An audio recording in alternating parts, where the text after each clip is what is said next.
Hello everyone, welcome back to Indian Nursing Classes. Today we are going to discuss one more important topic of research.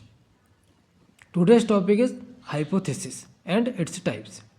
Video को and तक जरूर देखिएगा। यदि video पसंद आए तो लाइक शेयर सब्सक्राइब जरूर करें। तो चलिए शुरू करते हैं हम हमारा आज का वीडियो हाइपोथेसिस।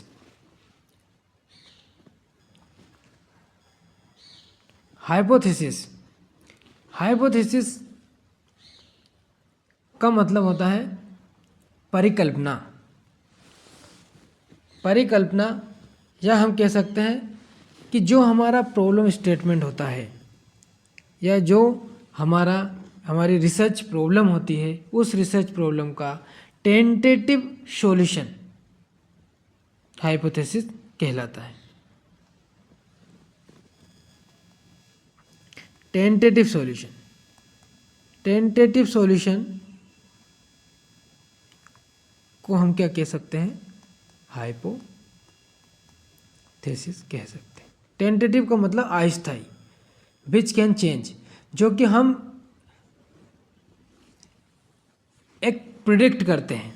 क्या हाइपोथेसिस क्या होता है? एक प्रकार का प्रिडिक्शन होता है या इसको इमेजिनेशन कह सकते हैं। इमेजिनेशन होता है परिकल्पना कि हमारी जो रिसर्च प्रॉब्लम है उसके जो वेरिएबल्स हैं उनके बीच में क्या रिलेशनशिप होगा, ये एक हम टेंटेटिव सॉल्यूशन बनाते हैं, उसका एक परिकल्पना करते हैं, इसको कहते हैं हाइपोथेसिस। ये चेंज भी हो सकता है या हमने जैसी हाइपोथेसिस बनाई वो वैसा हो भी सकता है। तो हाइपोथेसिस जो है ये फॉर्मल टेंटेटिव स्टेटमेंट है। Expected relationship between two or more variable, दो या दो से अधिक वेरिएबल्स के बीच में एक्सपेक्टेड, जो हम उम्मीद करते हैं, जो प्रेडिक्शन करते हैं, जो रिलेशनशिप है दो या दो से अधिक वेरिएबल्स के बीच में जो हमने प्रिडिक्ट किए हैं उसे हाइपोथेसिस कहते हैं। ए hypothesis is an assumption statement. Hypothesis और एजम्पशन दोनों अलग अलग चीज़ होती है। हाइपोथेसिस को हम प्रूफ कर सकते हैं साइंटिफिकली, बट एजम्पशंस को प्रूफ नहीं कर सकते। पर एजम्पशंस भी क्या हम मान लेते हैं, पूर्व कल बातों के आधार पर या विश्वास के आधार पर हम किसी चीज़ को मान लेते हैं, उसे एजम्पशन कहते हैं। तो यहाँ पे a hypothesis an assumption statement, मतलब एजम्पशन जैसा ही स्टेटमेंट है about the relationship between two और मोर वेरिएबल, दो या दो से अधिक वेरिएबल्स के बीच में रिलेशनशिप जो कि हमने प्रिडिक्ट किया है रिसर्च के पहले। That suggest an answer to research question, जो कि हमें आंसर सजेस्ट करता है, एक दिशा दिखाता है कि हाँ इसका आंसर ये हो सकता है, उसे हम कहते हैं हाइपोथेसिस। जो चेंज भी हो सकता है, जैसा हमने माना वैसा भी हो सकता है, या फिर स्टडी के बाद में वो वैसा नहीं होकर चेंज भी हो सकता है। तो ये होता है हाइपोथेसिस। जैसे स्मोकिंग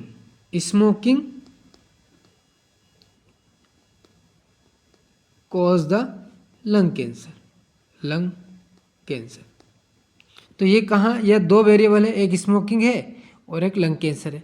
तो लंग कैंसर और स्मोकिंग, दो वेरिएबल्स के बीच में रिलेशनशिप को बताना मीन्स हमने ये मान लिया है कि स्मोकिंग करने से लंग कैंसर होता है। तो ये हमारा क्या है, एक हाइपोथेसिस है। ये हमने एक हाइपोथेसिस बनाई, एक प्रेडिक्शन किया है कि स्मोकिंग करेंगे तो लंग कैंसर होगा। लेकिन ये हो भी सकता है ऐसा और नहीं भी हो सकता है, ये हम रिसर्च के बाद में फिर उसको देखते हैं। तो ये एक प्रकार का जो लंग कैंसर है वो हमारा हाइपोथेसिस है। Importance of hypothesis in research में हाइपोथेसिस क्या है, क्या इंपॉर्टेंट है? तो hypothesis is the basis of scientific investigation. Hypothesis क्या साइंटिफिक इन्वेस्टिगेशन है, क्योंकि हम रिसर्च करेंगे, डेटा कलेक्शन करेंगे, उसमें अलग अलग रिसर्च डिज़ाइन में जो भी उसके लिए सूटेबल होगा उसके आधार पर हम रिसर्च करेंगे, फिर उसको स्टैटिस्टिकली कैलकुलेट करेंगे और इसके बाद में हम देखेंगे कि हमारा हाइपोथेसिस जो हमने बनाया था वो एक्सेप्ट है या नहीं एक्सेप्ट है। तो ये क्या साइंटिफिक इन्वेस्टिगेशन है। It plays pivotal role in the research process. ये रिसर्च प्रोसेस में बहुत इंपॉर्टेंट रोल प्ले करता है। The hypothesis and theories are reciprocal. जो थ्योरीज होती हैं, रिसर्च थ्योरीज और हाइपोथेसिस जो होती हैं वो एक दूसरे के रेसिप्रोकल होती हैं। Some important character features hypothesis given, और कुछ इसके इम्पोर्टेंट जो कैरेक्टर होते हैं हाइपोथेसिस के, उसके बारे में हम डिस्कस कर लेते हैं कि हाइपोथेसिस कैसे हेल्प करता है हमारी। तो हाइपोथेसिस क्या है, it stimulate the thinking process. ये जो रिसर्चर होता है, जो रिसर्च करता है, उसकी थिंकिंग प्रोसेस को स्टिमुलेट करता है। As the researchers form hypothesis by anticipating the outcomes. उससे क्या होता है, रिसर्चर्स को आउटकम्स की एंटिसिपेटिंग होती है, उससे अंदाज़ा लग जाता है कि इसका क्या आउटकम आने वाला है। जैसे कि अभी हमने देखा कि स्मोकिंग कॉज लंग कैंसर, तो अगर हमको पहले से हमने देखा कि स्मोकिंग करने से लंग कैंसर हो सकता है, तो ये एक हाइपोथेसिस है। तो हम रिसर्च करेंगे तो हमें एक अनुमान होगा पहले से कि हाँ, इस रिसर्च करते समय कि स्मोकिंग से लंग कैंसर होता है। लेकिन कभी कभी कुछ हाइपोथेसिस जो है वो एक्सेप्ट नहीं होती, जैसा अनुमान होता वैसा नहीं होता, क्योंकि जरूरी नहीं है कि स्मोकिंग करने से लंग कैंसर होगा ही होगा। Second, it also determine the most appropriate research design and technique of data analysis. Hypothesis बनाने से क्या होगा कि हमको रिसर्च डिज़ाइन का आइडिया मिल जाएगा और इसकी डेटा कलेक्शन और एनालिसिस करने की टेक्निक का आइडिया मिल जाएगा। हमें पता चल गया कि स्मोकिंग करने से लंग कैंसर होगा, तो हमें अब एक आइडिया हो गया कि हमको डेटा कलेक्शन कैसे करना है। जो स्मोकिंग कर रहा है उनसे डेटा कलेक्ट करना है, कहाँ पे करना है, कैसे करना है, इसका एक बेसिक आइडिया हमें हाइपोथेसिस बनाने से हो जाता है। It provides understanding to researchers about what to expect from the result of the research study. इससे क्या होता है कि ये रिसर्चर्स को की अंडरस्टैंडिंग डेवलप कर देता है हाइपोथेसिस कि एक एक्सपेक्टेड रिजल्ट के बारे में, कि हाँ, स्मोकिंग करने से कैंसर होता है, लंग कैंसर होता है। तो ये एक उसकी अंडरस्टैंडिंग क्रिएट हो जाती है रिसर्चर्स की, एक्सपेक्टेड अंडरस्टैंडिंग कि हाँ, ऐसा हो सकता है। It serves A framework for drawing conclusion of research study. ये रिसर्च स्टडी के कंक्लूजन तक पहुंचने तक, या उसके कंक्लूजन क्या होगा उसके बारे में एक बेसिक फ्रेमवर्क तैयार कर देता है हाइपोथेसिस। और without hypothesis research would be like aimless meandering. अगर आपकी हाइपोथेसिस नहीं होगी, हाइपोथेसिस चाहे आपने जैसे भी बनाई हो, पुरानी एग्जिस्टिंग रिसर्च के आधार पर बनाई हो, क्योंकि ये क्या है, हमें पहले की रिसर्चों में पता है कि स्मोकिंग करने से लंग कैंसर होता है, इसके आधार पर हमने ये हाइपोथेसिस बनाई। अगर हमारे पास हाइपोथेसिस नहीं होगी तो हमारी रिसर्च एमलेस मेंडरिंग होगी, मतलब उसका उद्देश्य के बिना बेंडर करने वाली। हमारे पास कोई एक ऐसा एक्सपेक्टेड आउटकम नहीं होगा कि इसका क्या रिजल्ट होगा।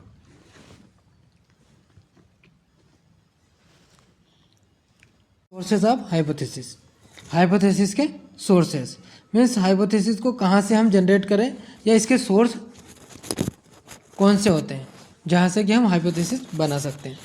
तो इसके लिए पहला है थ्योरेटिकल और कंसेप्चुअल फ्रेमवर्क्स, दूसरा previous research findings, third real life experiences, और फोर्थ है एकेडमिक लिटरेचर। इन 4 जगह से हम अपना रिसर्च हाइपोथेसिस को जनरेट कर सकते हैं, वहाँ से बना सकते हैं, वहाँ से हम आइडियाज़ ले सकते हैं। पहला है थ्योरेटिकल और कंसेप्चुअल फ्रेमवर्क। थ्योरेटिकल और कंसेप्चुअल फ्रेमवर्क में जो रॉयस एडेप्टेशन मॉडल होता है, इसका यूज़ कहाँ होता है, इसका यूज़ होता है रिसर्च स्टडी में। कंसेप्ट ऑफ थ्योरेटिकल जो मॉडल है उसमें से हाइपोथेसिस को ड्रॉन करने के लिए रॉयस एडेप्टेशन मॉडल यूज होता है। एग्जाम्पल के लिए हम देखते हैं, जैसे patients adaptation to a chronic illness depends on availability of social support for him or her। Patients adaptation to a chronic illness depend, जो क्रोनिक इलनेस है उसका जो एडेप्टेशन करता है पेशेंट, वो किसके ऊपर डिपेंड करता है, उसकी अवेलेबिलिटी ऑफ सोशल सपोर्ट, कि उसका सोशल सपोर्ट कैसा है, उसके आधार पे उसका एडेप्टेशन डिपेंड करता है। तो ये हाइपोथेसिस हम कहाँ से इस प्रकार से ले सकते हैं, थ्योरेटिकल कंसेप्चुअल फ्रेमवर्क के द्वारा, रॉयस एडेप्टेशन मॉडल के द्वारा। सेकंड प्रीवियस, दूसरा है previous research finding. Previous research findings के आधार पर भी हम हाइपोथेसिस बना सकते हैं। मान लो हमने प्रीवियस एग्जिस्टिंग नॉलेज के द्वारा देखा, हमने स्टडी देखी कि ओबेस पेशेंट जो है, obese patient have increase risk for development of coronary artery disease. जो ओबेस पेशेंट होता है उसमें कोरोनरी आर्टरी डिसीज़ की रिस्क जो है वो इंक्रीज़ होती है। तो ये क्या है, हमने बहुत सारी रिसर्च देखी, तो उसमें हमने स्टडी पढ़ी कि ऑलरेडी एग्जिस्टिंग नॉलेज है ये कि ओबेस पेशेंट में कोरोनरी आर्टरी डिसीज़ की संभावना ज़्यादा है। तो वहाँ से भी एक हाइपोथेसिस बना लिया हमने कि ओबेस पेशेंट है तो उसमें कोरोनरी आर्टरी डिसीज़ की संभावना ज़्यादा हो सकती है। थर्ड है real life experience. Real life experience जैसे कि न्यूटन थे, न्यूटन को अपनी लाइफ में एक रियल लाइफ एक्सपीरियंस हुआ था, जिनने उनकी लाइफ चेंजिंग एक्सपीरियंस हुआ था उनको, कि वो पेड़ के नीचे बैठे थे और वहाँ पर कि एप्पल नीचे गिरा, तो वहाँ से उनको एक आइडिया क्लिक हुआ कि नीचे अर्थ में क्या है, कोई ऐसी ग्रेविटेशनल फोर्स है। ये तो रिसर्च बाद में भी हुई इस पर बहुत सारी, फिर इसको नाम दिया गया कि ग्रेविटेशनल फोर्स की वजह से हर चीज़ को अर्थ नीचे की ओर खींचती है। तो ये क्या रियल लाइफ एक्सपीरियंस था, जिससे कि ये एक हाइपोथेसिस जनरेट हुई कि धरती जो है, अर्थ है, नीचे हर चीज़ को अपनी ओर आकर्षित करती है। फोर्थ है academic literature. Academic literature means experience के द्वारा, ऑब्जर्वेशन के द्वारा, कंसेप्चुलाइजेशन और एकेडमिक स्टडी के द्वारा आप भी हाइपोथेसिस बना सकते हो अपने नॉलेज के आधार पर। तो ये सोर्सेज ऑफ हाइपोथेसिस थे। अब देखते हैं types of hypothesis. Types of hypothesis, पहला simple and complex hypothesis. Simple hypothesis देखते हैं पहले। जैसा कि नाम से ही पता चल रहा है सिंपल हाइपोथेसिस, इसमें क्या होता है, सिंपल हाइपोथेसिस में टू वेरिएबल्स के बीच में रिलेशनशिप बताया जाता है। जैसे कि lower the level of haemoglobin, haemoglobin का लेवल लोअर होगा तो रिस्क ऑफ इन्फेक्शन इंक्रीज होगी among postpartum women. Postpartum women में अगर खून की कमी होगी, हीमोग्लोबिन कम होगा, तो रिस्क ऑफ इन्फेक्शन की संभावना बढ़ जाएगी। या हम एक एग्जांपल ये बता सकते हैं कि स्मोकिंग कॉज लंग कैंसर। तो ये इंडिपेंडेंट वेरिएबल और लंग कैंसर डिपेंडेंट वेरिएबल्स, इन दोनों के बीच में रिलेशनशिप बताना सिंपल हाइपोथेसिस कहलाता है। नेक्स्ट है कॉम्प्लेक्स हाइपोथेसिस। कॉम्प्लेक्स हाइपोथेसिस क्या है, ये मोर देन टू वेरिएबल्स के बीच में रिलेशनशिप बताता है, उसे कहते हैं complex hypothesis. For example, satisfaction is higher among patient who are older and dwelling in rural area. जो लोग ओल्डर हैं, एज में बुजुर्ग हैं, ओल्डर एज वाले ज़्यादा सेटिस्फाइड हैं रूरल एरिया में रहने से, than those who are younger and dwelling in urban area, उनकी तुलना में जो यंग हैं और अर्बन एरिया में रह रहे हैं। तो यहाँ पर क्या है, सेटिस्फेक्शन एक इंडिपेंडेंट वेरिएबल हो गया, ओल्डर एज एक इंडिपेंडेंट वेरिएबल हो गया, रूरल भी एक इंडिपेंडेंट वेरिएबल हो गया, है ना, एरियाज। नहीं, सेटिस्फेक्शन क्या होगा, डिपेंडेंट वेरिएबल होगा, और ये इंडिपेंडेंट वेरिएबल हो गया, और एज भी इंडिपेंडेंट वेरिएबल होगा। तो यहाँ पर दो से ज़्यादा वेरिएबल्स के बीच में रिलेशनशिप की बात हो रही है, तो इसे कहेंगे कॉम्प्लेक्स हाइपोथेसिस। और जहाँ पर दो वेरिएबल्स के बीच में रिलेशनशिप की बात होगी वहाँ पर कहेंगे simple hypothesis. Next associative and casual hypothesis. तो एसोसिएटिव हाइपोथेसिस देखते हैं। It reflects A relationship between variables. ये क्या करता है, वेरिएबल्स के बीच में रिलेशनशिप तो बताता है, लेकिन it occurs in natural setting. ये नेचुरल सेटिंग में बताता है, इसमें कोई मैनिपुलेशन नहीं होता।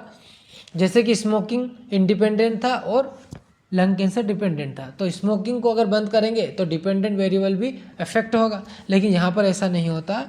यहाँ पे वेरिएबल्स में किसी प्रकार का कोई मैनिपुलेशन नहीं किया जाता।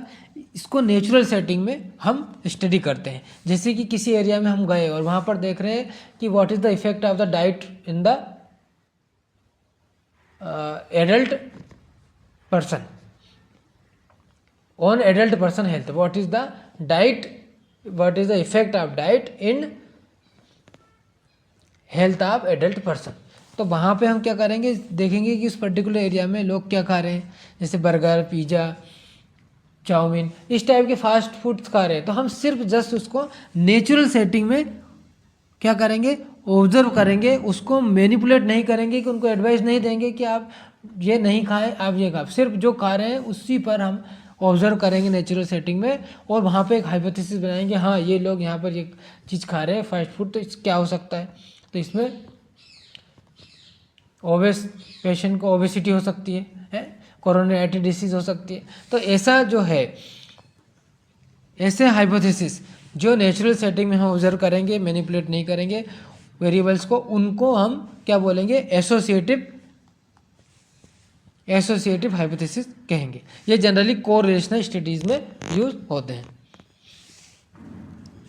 Next casual hypothesis.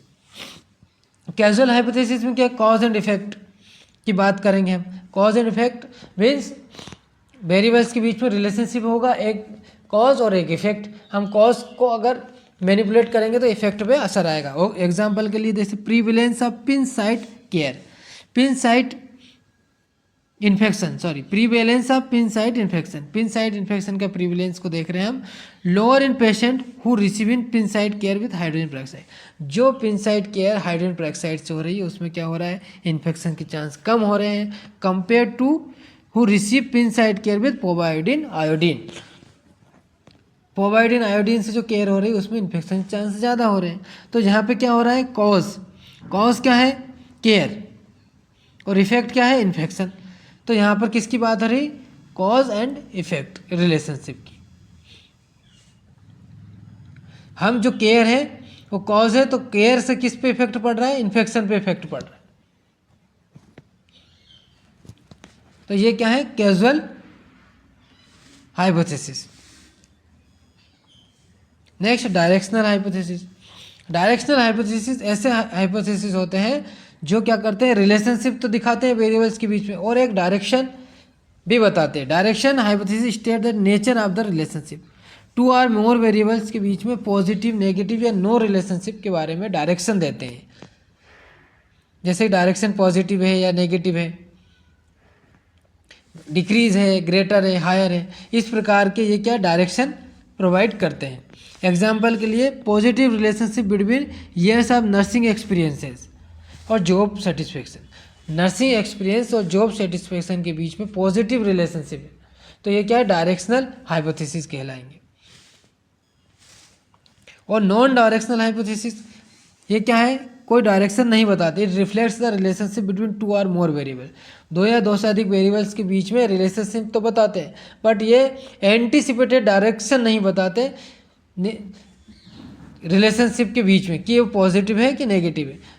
It indicate the existence of relationship between variables. ये सिर्फ वेरिएबल्स के बीच में क्या बताते हैं, रिलेशनशिप बताते हैं, लेकिन डायरेक्शन नहीं बताते। इसका एग्जाम्पल भी क्या हो सकता है, इसका एग्जाम्पल भी यही हो सकता है, सिर्फ इसमें पॉजिटिव नहीं कह सकते हम कि relationship between years of nursing experiences and satisfaction among nurses। Means इसमें कोई डायरेक्शन नहीं दिया है, सिर्फ रिलेशनशिप की बात हो रही है कि नर्सिंग एक्सपीरियंस और सेटिस्फेक्शन ऑफ नर्सेस के बीच में रिलेशनशिप है, लेकिन पॉजिटिव और नेगेटिव का इसमें कोई डायरेक्शन नहीं दिया।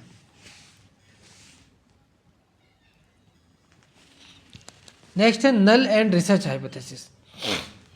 नल hypothesis also known as statistical hypothesis is used for the statistical testing and interpretation of statistical outcomes. इसको स्टैटिस्टिकल हाइपोथेसिस भी कहते हैं। इसका यूज़ कहाँ होता है, स्टैटिस्टिकल टेस्टिंग में और इंटरप्रिटेशन ऑफ डेटा में इसका या आउटकम जो होता है इंटरप्रिटेशन का उसमें होता है। It state the existence of no relationship. Null hypothesis को क्या है, H0 से डिनोट करते हैं। इसका मतलब होता है कि नो रिलेशनशिप, इसमें इंडिपेंडेंट डिपेंडेंट वेरिएबल्स के बीच में कोई रिलेशनशिप नहीं होती, जैसे कि there is no relationship between smoking and incidence of coronary artery disease.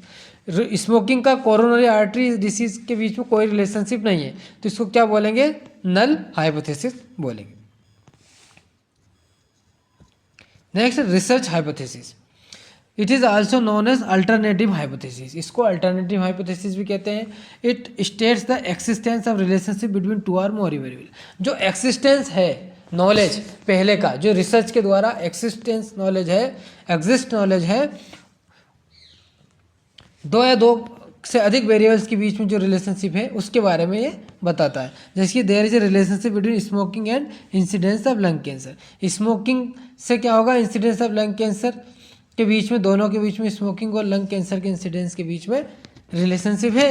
ये ऑलरेडी एग्जिस्ट है, नॉलेज से रिसर्च के हो चुकी है इन पे बहुत सारी, तो इसको कहते हैं रिसर्च हाइपोथेसिस।